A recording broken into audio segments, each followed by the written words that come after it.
Good afternoon. My name is Jen Lindeman. I am the Chief Academic Officer for the school district, currently serving as interim superintendent. I would just like to say thank you very much for joining us this afternoon. The purpose of this forum is to respond to the questions you've been submitting to us regarding our Return to Learn plan. Before we start sharing responses with you to the many questions that you've submitted, I wanted to share with you just a little bit of an overview as to how we got to this point. Certainly, we're all familiar with the pandemic that we've been experiencing due to COVID-19 across the world, really, and particularly what it meant for schools this past spring. This past spring, certainly it caught every school in the nation off guard, and every school was put in a position of figuring out how to best serve our students through the end of the school year. As a part of that time frame, our Department of Education, as well as educators all over, began to think about how we need to prepare for a likelihood of this happening this coming year, the school year 2021. So what you see on your screen now is really the beginning of the guidance that came to us from our Iowa Department of Education. It came on May 8th, and it was a much lengthier piece of guidance than what you're seeing on screen, of course, and all of this is located at our Iowa Department of Education website. But what they communicated to schools was what we needed to do in preparing to return to learn. And they stated, as you can see here, that return to learn plans were required to be submitted to the Iowa Department of Education by July 1st. The plans were to be designed to help districts and non-public schools meet the challenges of the 2021 school year. So it's specific to that short time frame, this upcoming school year. And specifically, they were designed to help us by ensuring that remote learning options are available for all students, that planning to help students catch up for the learning they may have missed is included, that we're integrating public health strategies into our schools, and we're enabling schools to move between on-site and remote learning as needed. Of course, they wanted to know how they and our AEA, our area education agencies, could help us. So they asked those questions as well. And the last thing I want to point out here is a statement that you see at the bottom of the screen. And it really speaks to the spirit of our return to learn planning. It says that Iowa schools will potentially reopen in stages rather than all at once in the fall, as they have in previous years. These steps are essential to create a return to learn plan that honors the stages of reopening that schools may experience. What you see next on your screen then are specifically the three models, or the three stages, as you might use that word, the three models that we were required to plan for. The first, required continuous learning, we often refer to as remote learning. Hybrid learning, which is essentially a hybrid of both remote learning and the third option, which is traditional on-site instruction. Now, all of us know what traditional on-site instruction typically looks like, but we needed to create a plan there that also included those mitigation strategies that were mentioned in the guidance. So in Ankeny, we began in May, after we received this guidance, organizing over 200 people into various work teams. You can see on screen, we had 8 different work teams that are continuing to work, and we have scheduled them well into August, because even though our plans, the content you've seen, we sent that out last evening and posted it on our website, there are a lot of details around implementation that remain to be worked out. So these teams will continue into August, and potentially we may be bringing teams back through the fall as we begin our implementation process. To design our plans, in addition to all of these people, the 200 or more people that helped with it, we spent time over the course of this summer gathering, reviewing, and analyzing feedback. Just in case you weren't a part of all of this, we wanted you to know that we sent an initial survey in June to all of our families, and we had a high, what we thought at the time was a high rate of response. We had 3,142 respondents out of 7,468 households with children in school. We sent a second survey to our families in early July and increased our response rate there even more. We had 6,864 respondents to that survey. We also sent a survey out to our staff in early July, and we had 1,179 respondents out of our 1,817 staff members. We've had more than 500 emails from various community stakeholders, every one of which has been read and considered as a part of our planning. And then we've been collecting website questions very early on through a FAQ process and responding to those on a weekly basis. And then starting July 2nd, we began collecting questions for this forum. And we have more than 1,000 questions that we're going to be sharing with you responses around today. So our structure for today, as I said, we've been collecting and reviewing your questions since July 2nd. As of noon today, we're upwards of 1,100 questions. We've been coding those into themes, and we have organized our panel in response to your questions. So each panelist, when they come on screen, they'll share their name, their role in our school district, the number of questions that were related specifically to their theme, as well as the key points that speak to the spirit of the questions. There were just a few individual questions that were so individualized, we have pushed those on to our buildings for their response. But generally speaking, all of the questions that were submitted, we hope to be able to respond to through our panel today. With that, I will turn the microphone over to the next person, Dr. Darren Hawk, to speak. Good afternoon. I'm Dr. Darren Hawk. As Jen just said, I'm the Chief Operations Officer for Ankeny Community Schools. And I'm going to talk to you a little bit today about public health. As Dr. Lindeman said, we had over 1,100 questions submitted, and almost 400 of those had to do in some way with public health. Today I'm going to talk a little bit about cleaning and mitigation processes, the use of face coverings and other PPE in our schools, social distancing across the school day, and decision-making processes when there are positive cases that occur within the school community. So the Return to Learn document that was shared with the public yesterday addresses most of these items, and I'm going to refer back to that often here today. I want to let you know that a team of stakeholders developed this section of the Return to Learn plan, and that team was looking at resources from the Department of Education, the Iowa Department of Public Health, the Centers for Disease Control and Prevention, Polk County Health Department, the American Academy of Pediatrics, as well as feedback from district leaders, administrators, teachers, staff, and the community through the questions submitted to the FAQ on our website and then submitted for this forum. Several questions were submitted asking about how the district was planning to clean buildings and increase mitigation during the school day. I think one of the most important mitigation steps that we are taking is increasing the amount of fresh air from outside to the maximum extent possible with our HVAC systems. We've also installed MERV 13 filters, which are high efficiency filters, to make sure that we're getting as much fresh, clean air into our rooms as possible and turning over that air as quickly as possible in our classrooms and other spaces in our schools. The staff at Ankeny Schools will follow CDC guidelines on cleaning and disinfecting both during the school day and when the students are not in the building to prepare for the next school day.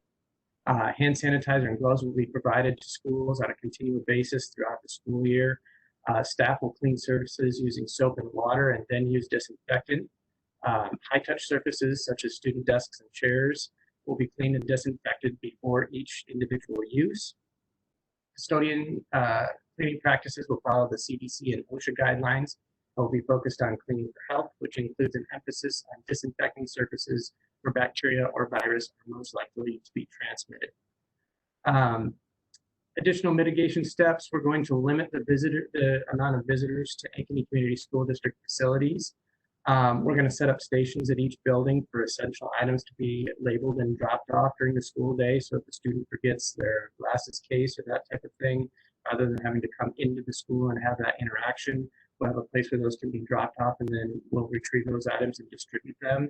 Visitors with an essential need to enter a building will be screened with a series of symptom screening questions developed in partnership with Polk County Health prior to entering the building. Parents are going to be asked to screen student temperature each day before sending their student to school. A student with a temperature above 100.4 degrees should not attend school, and students who have symptoms prescribed by the CDC should not attend school that day. We're going to ask our staff, obviously, to follow that same protocol when deciding whether to attend work that day. The district will communicate with the community about the importance of monitoring health conditions and not sending students to school when ill. We had a lot of questions about that. And similarly, we're going to train our staff to make sure that staff members do not attend school while ill.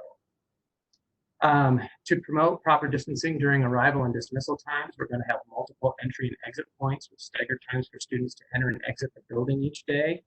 Staff will be trained and provided protocols in August on how to help students enter and exit facilities in the safest possible way, including hand washing stations and sanitation stations upon entry. Protocols will be sent to families prior to the start of the school, so you'll know where to take your student or where they will be dropped off. Each building will attempt to create safe traffic flow with separate entry and exit doors in their building. And we will use a lot of visual cues, such as floor decals, colored tape, or signs to indicate one-way traffic and how students should move through the building, much like you've seen it at stores over the past several weeks.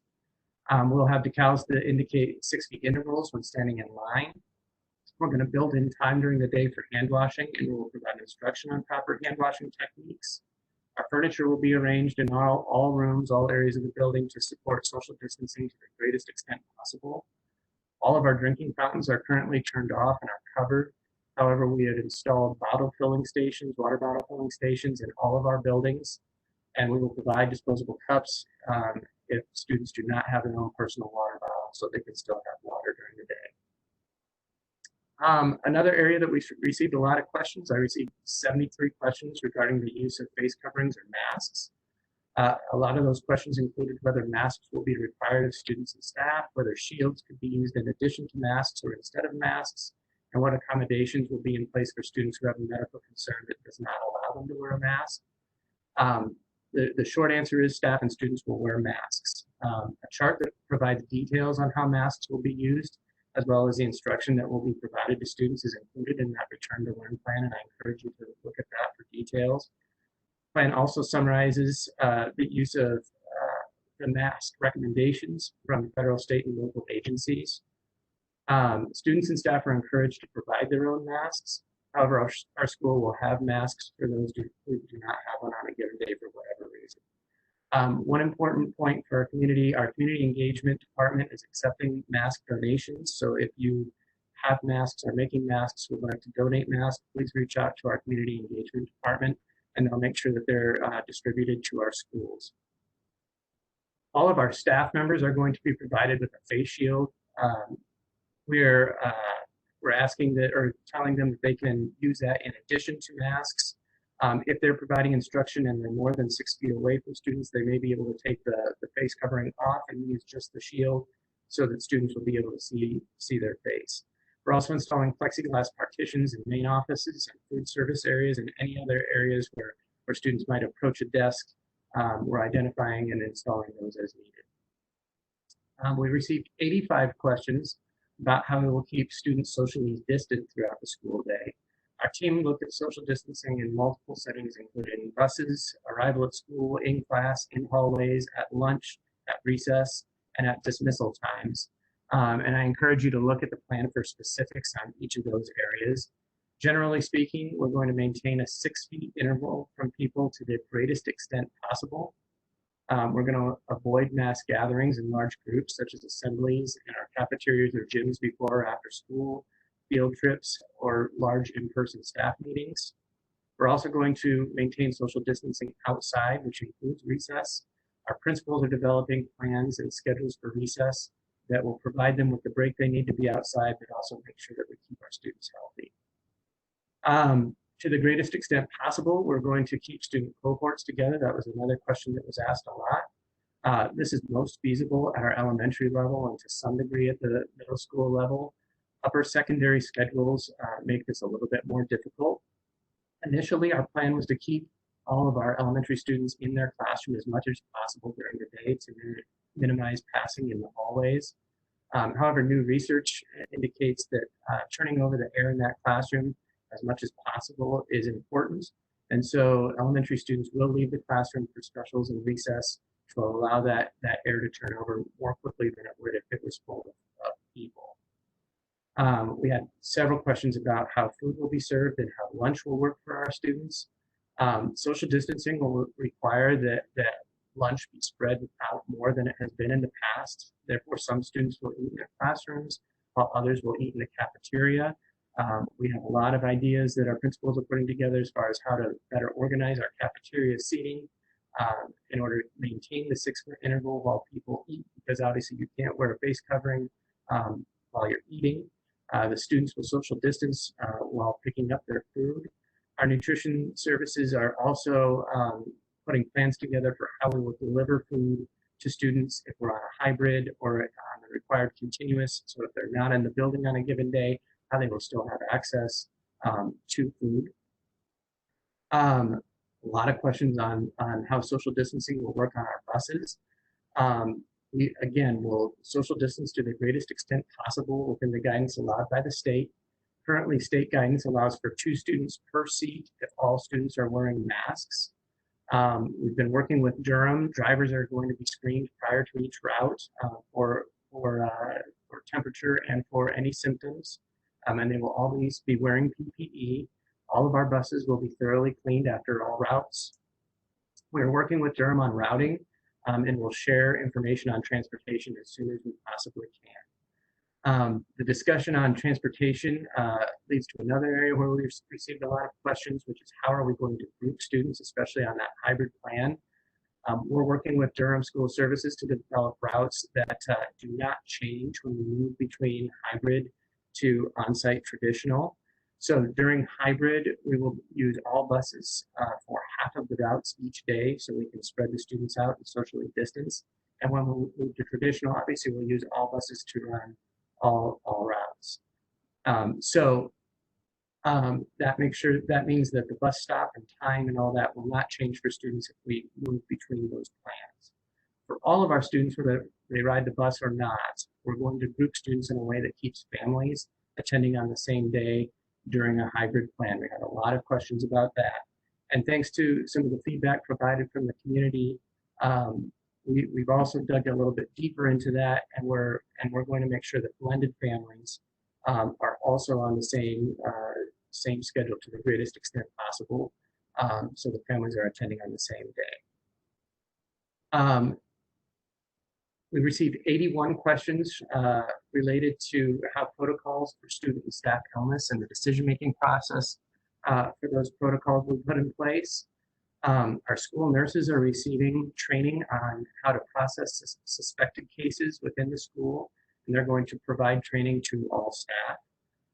All schools will have a separate area for regular nursing, such as medication distribution and the other things that our school nurses do every day, and a separate area for suspected COVID cases. Parents of students who are suspected of COVID symptoms will be contacted, and students will remain in that identified area until parents can arrive and take them home for the day. Ankeny Community Schools will work with Polk County Health Department on all suspected confirmed cases. The health department has local authority to manage illness outbreaks, and they have extensive experience in doing this over not just COVID, but other infectious diseases.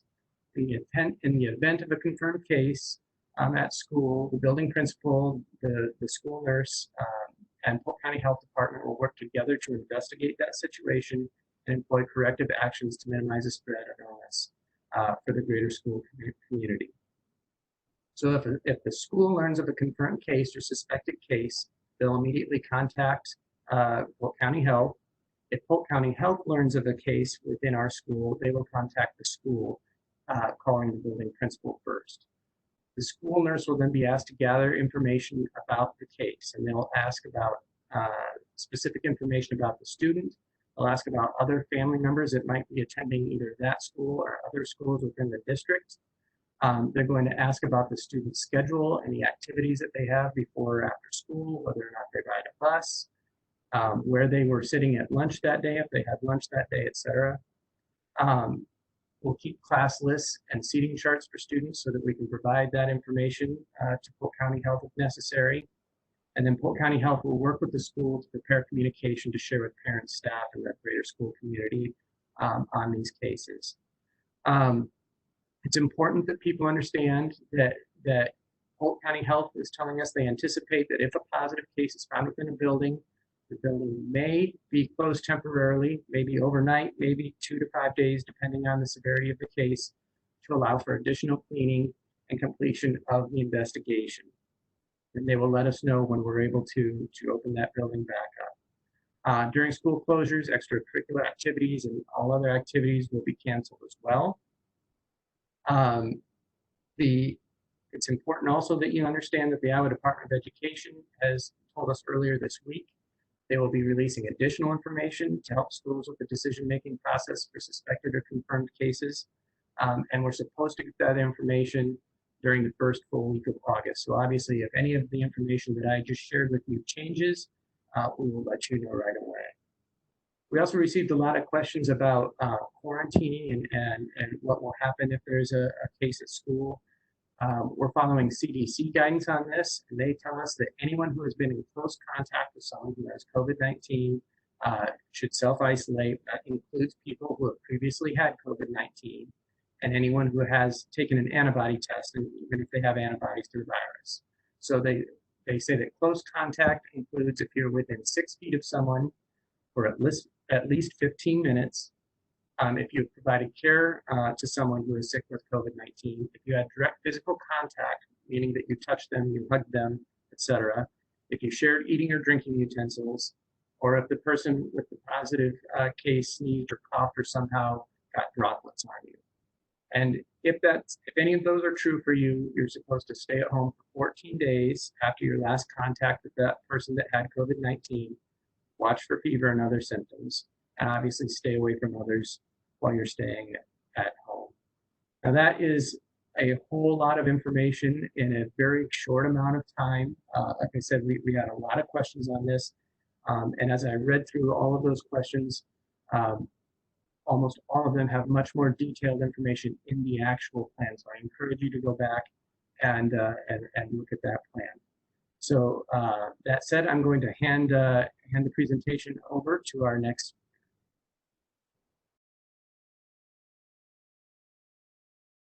Hi, I'm Bev Kuhn, Director of Secondary Education, and today I'll be speaking around questions that were generally posed for academic services. We received approximately 300 questions. Many of those questions were asking around the same 3 or 4 areas. So one of the key questions asked was, will a remote learning option be available for families? Yes, families may elect this option. Please see the link in the Return to Learn e-newsletter that was sent Wednesday, July 22nd for more information on electing the remote learning option for your student or students in your family.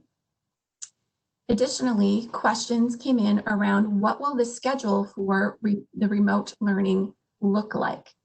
The remote continuous learning option will include both synchronous or live sessions and asynchronous learning.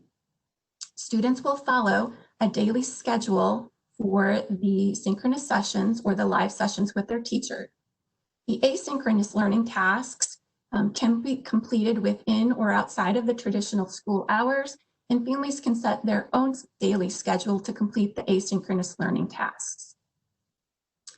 There were also a variety of questions around what learning would look like in the hybrid model.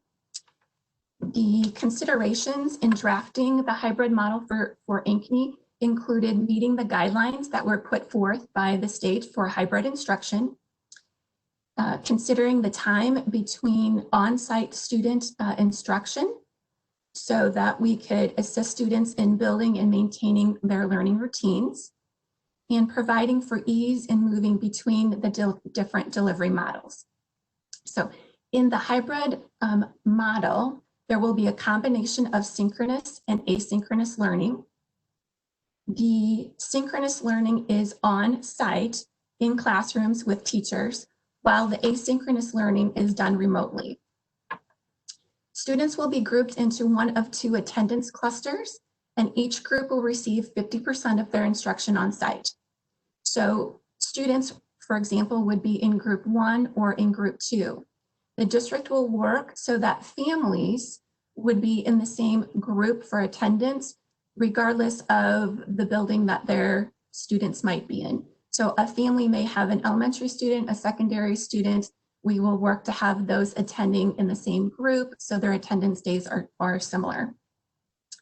The curriculum for the hybrid model will include all of the core academic areas.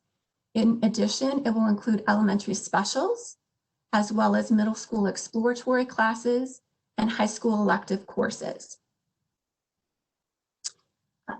A follow-up question to the hybrid model centered around what will that asynchronous learning look like when students are in the remote location or at home. So students will be engaging in a variety of instructional activities designed by their teacher. On those asynchronous days, students and families can set their own schedule to complete those asynchronous learning tasks. Teachers are working to develop tasks that would allow for student independence in completing the learning on those days.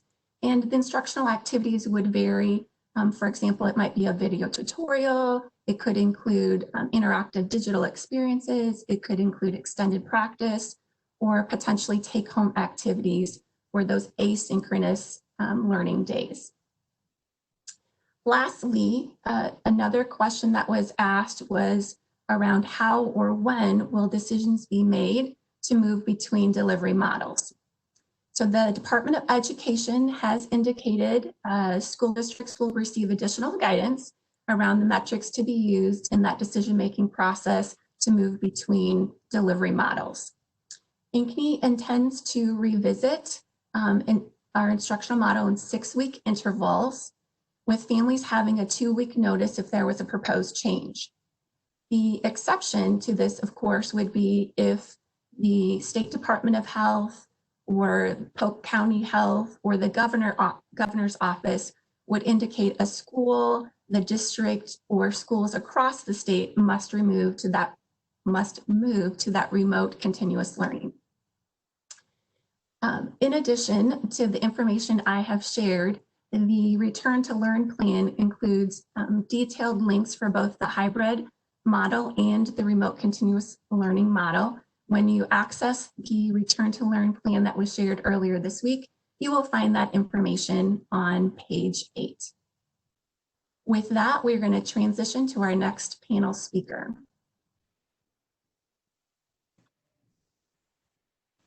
Hello, everyone. My name is Carol Eddy, and I am the Director of Curriculum and Innovation. And I had quite a few questions sort of around special programs. So special programs encompasses sort of 3 different areas. So our ELP students, so that's our Ankeny Accelerated Learning Program. Our EL students, so students that speak a different language than English. And then our at-risk population as well. And so there were over 25 questions just sort of in regards to these programs and how we might be serving students when they come back to us, regardless of what platform we might be delivering instruction in. So I wanted to make sure that everyone understood that our identification process will still continue. So we will still identify students for those services, whether that be ELP, EL, or at-risk services. And really, we're going to try our very best to make sure that the same kinds of learning that would have occurred in a traditional setting would also occur in a hybrid or a continuous learning option as well. So students will still receive small group intervention or small group instruction from their ELP teacher or their EL teacher or their at-risk teachers. We will still co-teach, so if they were receiving supports in their classroom from an additional teacher, that additional teacher will still be available in that synchronous learning model. And they will still collaborate with all of our general education teachers to know what kinds of accommodations teachers might be able to provide in their own settings, but also just to collaborate on different kinds of learning that students might need based on their assessment data. So that could be accelerated learning for some of our ALP students. It could be a different way of changing that learning for our EL students, or just some additional supports for our at-risk students. So really, we have an entire team working on how to make sure that all of our students within special programs are still receiving all of those special services that we typically provide to them.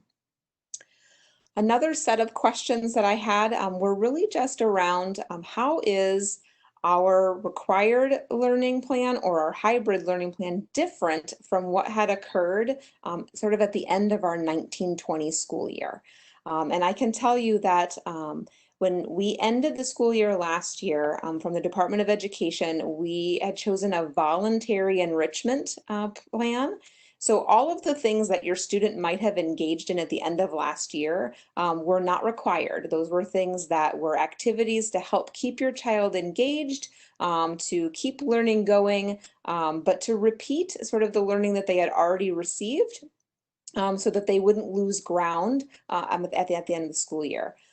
When we come back to school, regardless of what learning mode we're in, that is now a required part of learning. The Department of Education has made sure that we're providing something that's at a high level of rigor and very similar to what we would provide in a traditional learning setting. So regardless if we go to an online setting because of a school closure, or if we need to move to a hybrid, or if we move back to a traditional setting, what we want to make sure is that learning is as fluid as we possibly can between those different plans. And so attendance is required at that point, making sure that students are on the synchronous days, making sure that they are logging in and doing the activities that teachers have planned for them. And really just making sure that we're holding all of our students to that level of learning that they would during a typical school day, regardless of what mode they might be engaging in. And as you may know, that might be difficult if all of our students don't have Chromebooks. So one of the things that our district has committed to is making sure that all of our students do have Chromebooks. So we've already submitted those for purchase, and we'll be making sure that we get those out to our pre-K through 3 students, and really just making sure that every student that is engaged in Ankeny Community School District has the kind of device that they need in order to participate in school. Another thing that our school district has committed to is making sure that if you do not have internet, that we do have hotspots that are available. And so you can contact your building administrator to let them know that you do not have internet access, so that we can make sure that that's available to you as well. So really just making sure that regardless of what method of learning we need to engage your child, that they have the things that they need in order to be successful, and that their teacher will provide structured learning for your child, not just voluntary educational enrichment options that they had at the end of last school year. So with that, I will turn it over to our next speaker. Hi, everyone. I'm Nancy Lehman, Director of Special Education. Take a moment to say thank you for joining us today. I know we're sharing a lot of information with you, and I'm really happy that you joined in to attend to learn. I have the privilege of talking about some of my most dear to my heart students, our entitled students, our students that have IEPs.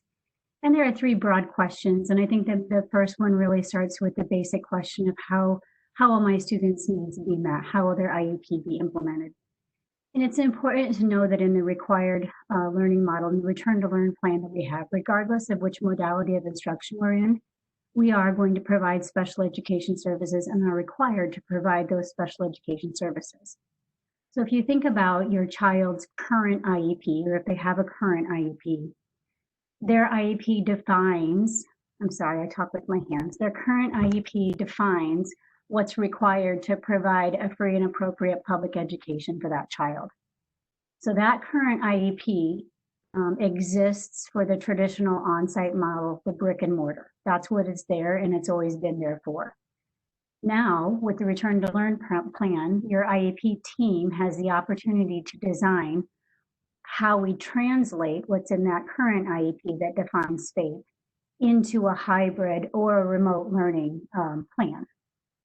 And in some cases, depending upon the intensity of need of the child, the intensity of need of the service, all the multiple variables that occur, there may be some decisions about a prioritization of goal.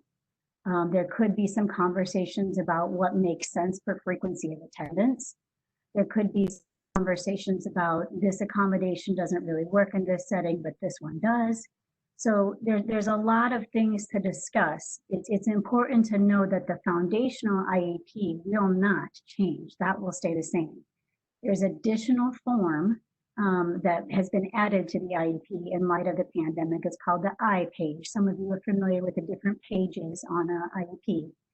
And on the I page, your IEP team will have the opportunity to define what does FAPE look like in a hybrid model and what does FAPE look like in a remote learning model. To be more than transparent, we received that state guidance this week on Tuesday. So we are processing that information very quickly. We're putting special education teacher training in place as early as next week and kind of deciphering the guidance and putting some protocols in place to help IEP teams work through that decision-making process. So if you can give us just a little patience in light of that guidance, we've got to put that training in place, and then teachers will be reaching out with their building administrators and with students with IEPs and their families to schedule meetings to have those discussions, more than likely beginning of August, mid-August. I know you want that meeting and that decision sooner than that. I really implore your patience as we're just really learning about it this week and sifting through quite a bit of information. So important to note two things from what I just said. Your child's plan still stays individualized for that student, and there is a team conversation and decision that helps outline what their learning would look like in each modality for our Return to Learn plan. Two other topics that surfaced in the questions had to deal with associates and safety precautions. So if you've had the opportunity to be in our schools, you know that our associate team is just the critical member of our special education team, and we value them and couldn't do our work without them. So there's been a team of special educators working this summer to help tease out not only instruction, but what does the role of an associate look like in both a hybrid and remote learning model. So the answer to the questions is yes, associates will continue to be involved in all three modalities, and we'll continue to work with each team to define the function and the role of that associate for each individual child.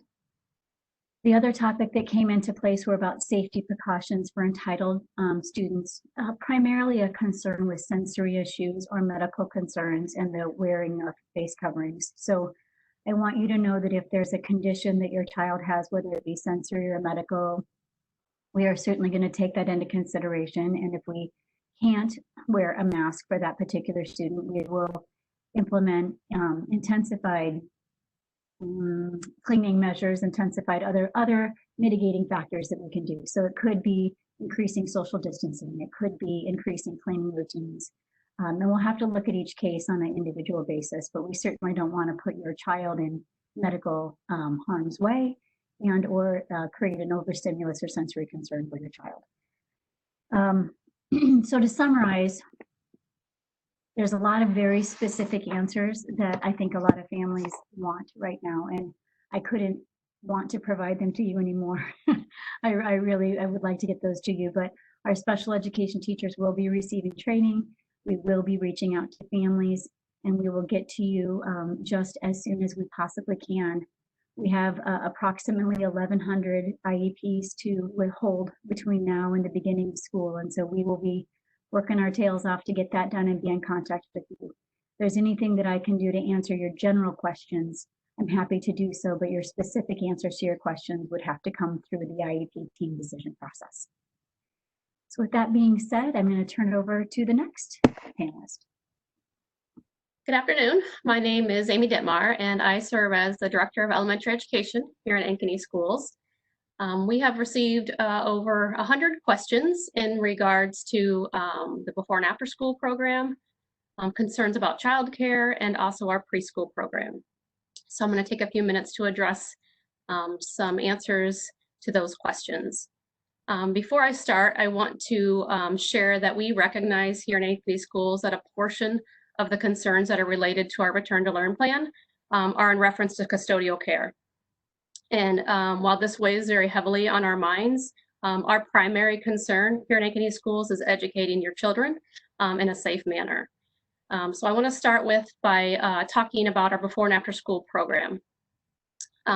If you are familiar, we provide before and after school care for our elementary age students. And if we are in a traditional model, that program will look the same as it has in the past.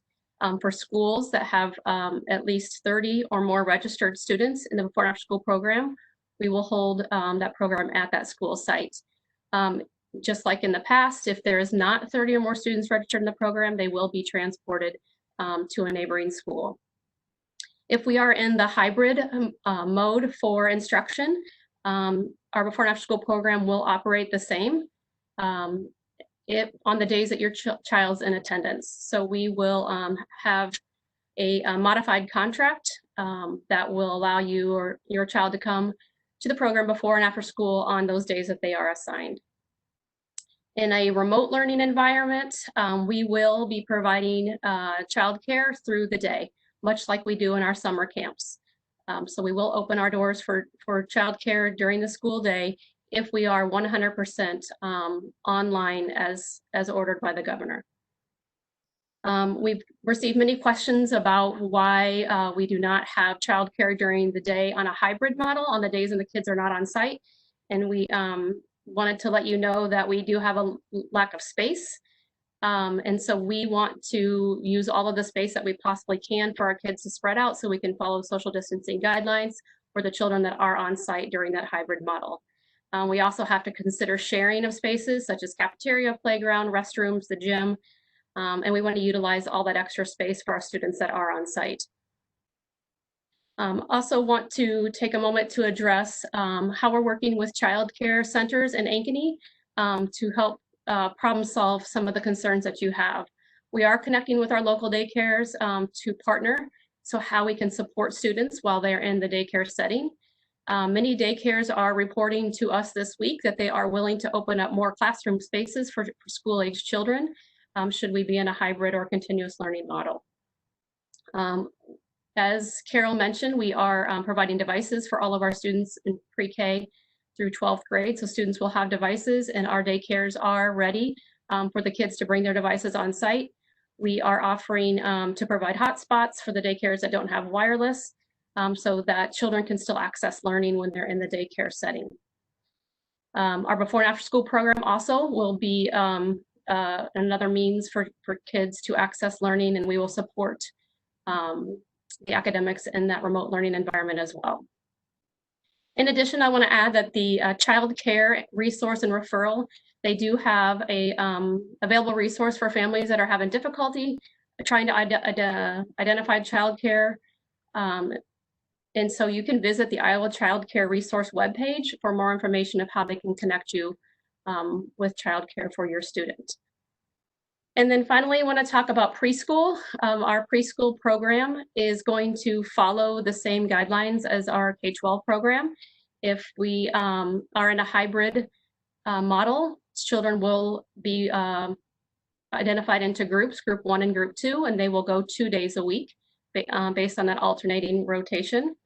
And if we are on a continuous learning or remote environment, the preschoolers will have a device and they will be able to log on while they are at home. So that preschool will still be required and we will still follow the same models for our preschool students. Our registered preschool families will be receiving more information regarding this programming in the next couple of days. And with that, I will turn this over to Jessie Dirks. Yes, you will. Hi, everybody. My name is Jessie Dirks. I'm our Chief Officer of Human Resources and Legal Affairs. I have the honor in this conversation of getting to think about what the adults in our buildings need to be safe, healthy, cared for, to really thrive in their work, whether it is directly providing instruction to our students or providing other support services that really make our community operate. So I wanted to share a little bit with you about some of the things that have been coming to me largely from our staff, but I'm also happy to say from members of the community that also care about our staff. And I think that's just so meaningful as we think about our community coming together to take care of our kids and our adults. We've gotten more than 85 questions submitted through our sort of official channels, and that's in addition to the dozens and dozens of questions and calls that have come into the Human Resources Department with specific questions. They've really centered around a couple of broad themes. The first being, what kind of leave will be available for staff? And as people have asked that question, it has been a question both about our staff who may be at higher risk for more serious complications if they would be exposed to the coronavirus. And the other is about what if somebody gets sick. So we really have two plans in place to support folks that fall into one or both of those situations. We are actively working based on the guidance that we received from the governor on Friday that allowed us to offer this online only kind of remote option that you heard about a little bit earlier, to reach out to all of the staff in our district and give them the opportunity to tell us, I am someone with an underlying condition. It would be safer for me to work from home.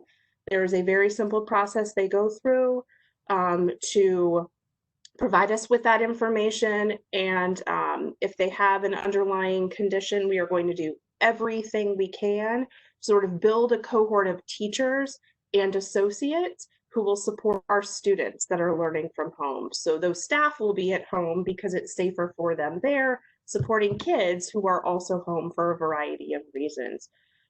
We are also working on developing additional accommodations for our non-instructional staff who may need to work from home, and more information on that in the coming weeks, because we know that everyone who has that reason to be in a different environment needs access to that kind of support.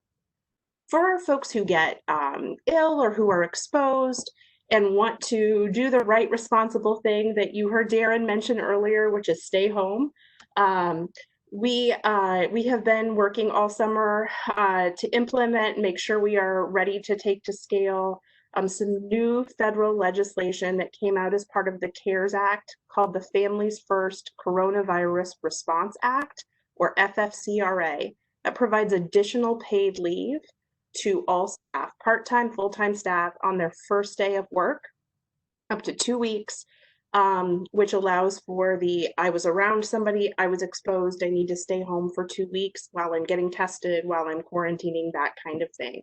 And of course, our other forms of leave that have been part of benefits packages for our staff are still in place. They have this additional 2 weeks that they can use first. That's paid leave on top of that. We're also hearing lots of questions about substitute coverage, right? If we have leave for people, that means somebody probably needs to be in the building covering that leave.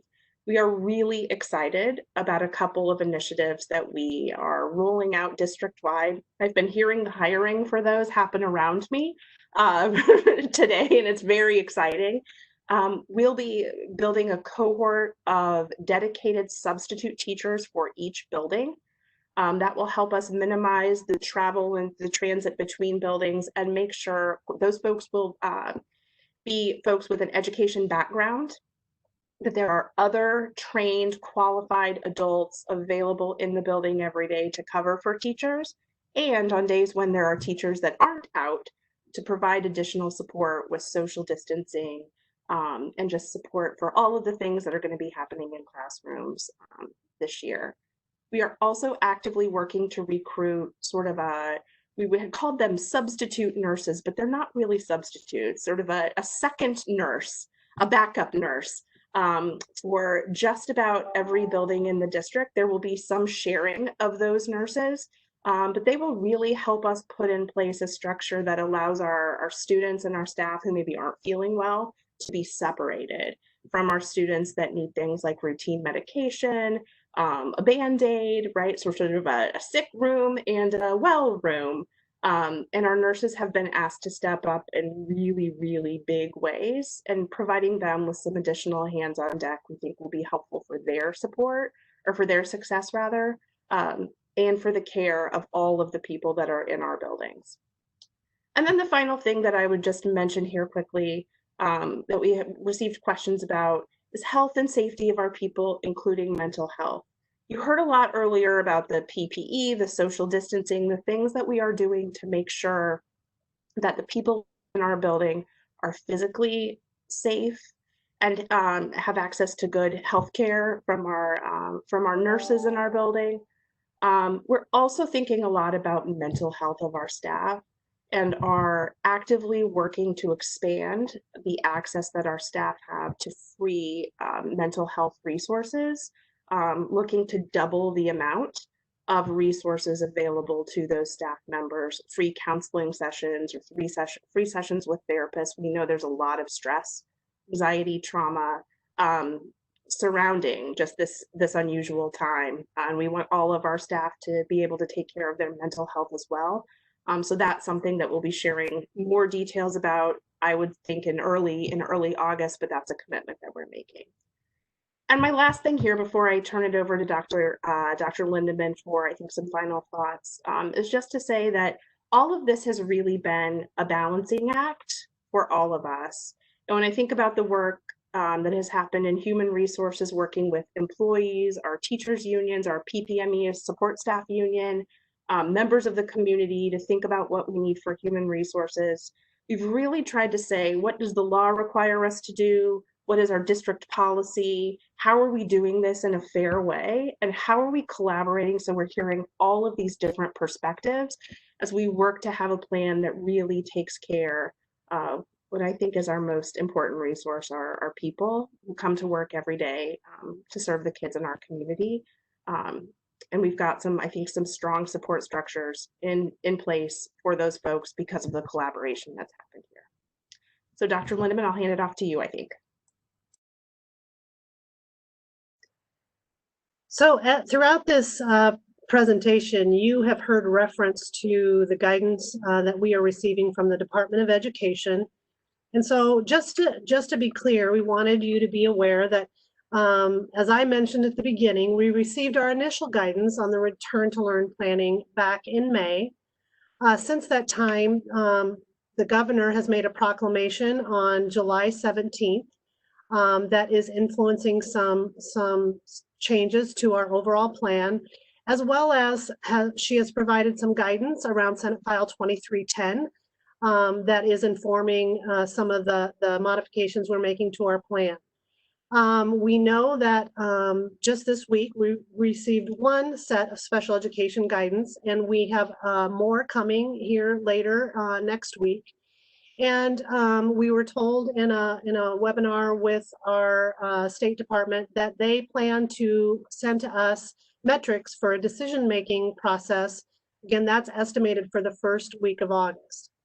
We just want you to know that we are continually looking at those changes as they come to us. We participate in the webinars that are hosted. We're engaging with superintendents across the metro area, with Polk County Health regularly. We're meeting with them. We're meeting with area curriculum directors and interpreting this guidance and implementing it into our plan just as quickly as we possibly can do. And we will continue that as we receive more guidance. We also wanted to share with you that at our board meeting earlier this week, we did make a recommendation to our school board that we begin the school 2021 school year in our hybrid model. If I could ask Samantha to go ahead and advance the slide here. Oh, thank you. At the very beginning today, I think if you were with us, you heard me say that the Department of Ed asked us to develop this plan with all three models so that we were prepared for the various stages of reopening.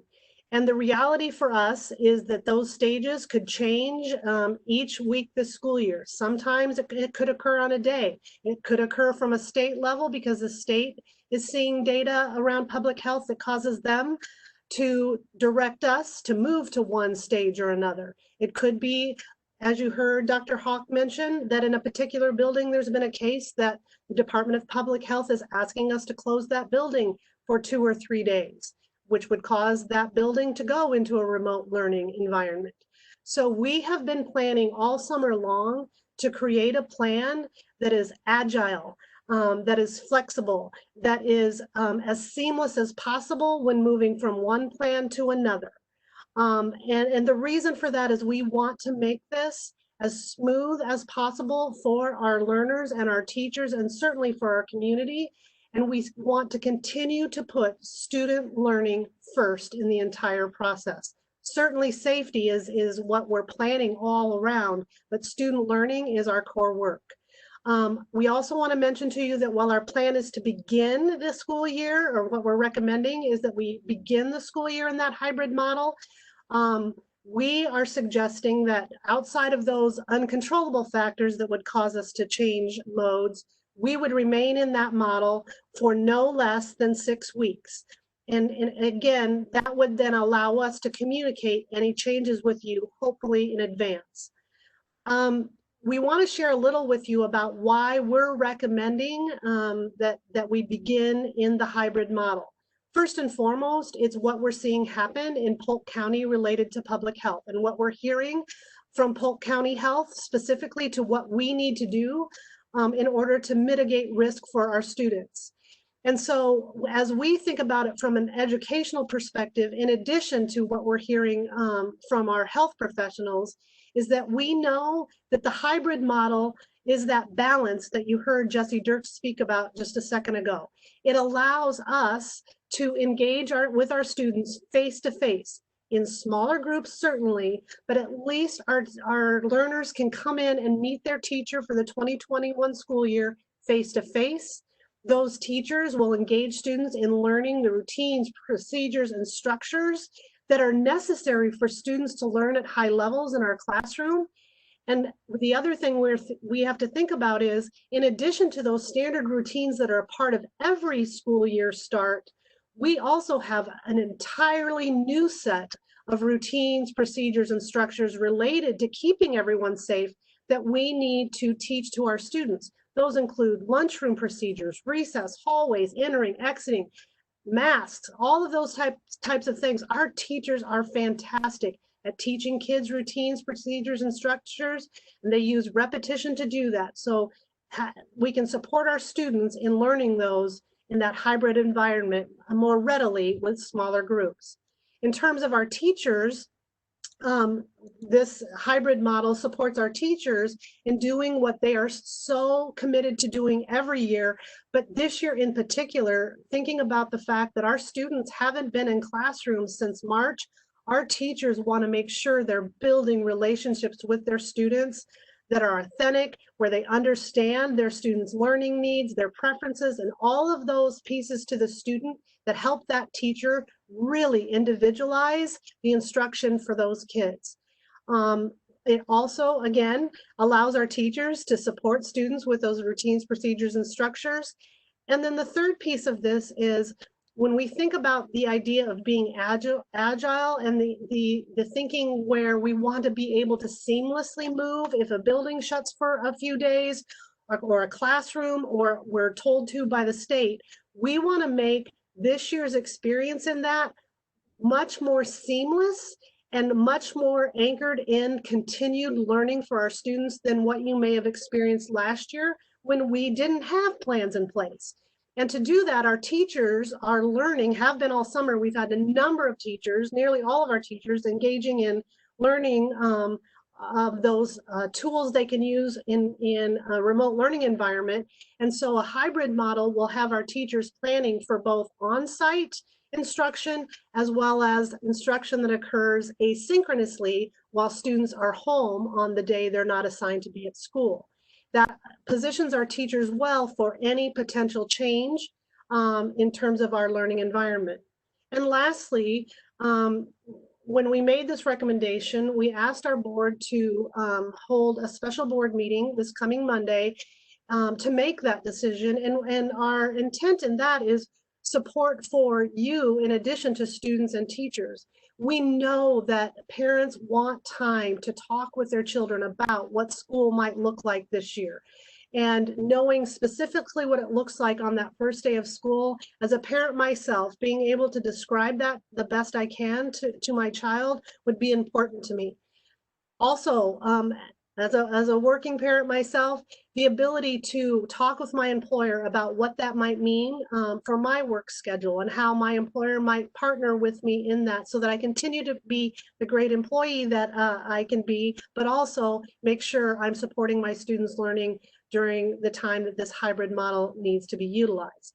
And also, of course, making arrangements for childcare. We know that is a worry on many parents' minds, which is why we've been reaching out and helping our childcare facilities think about how they might support parents in this. And any way we can partner, we've been trying to do that. So that's the reason for our recommendation that we move that decision making up until July 27th, this coming Monday night.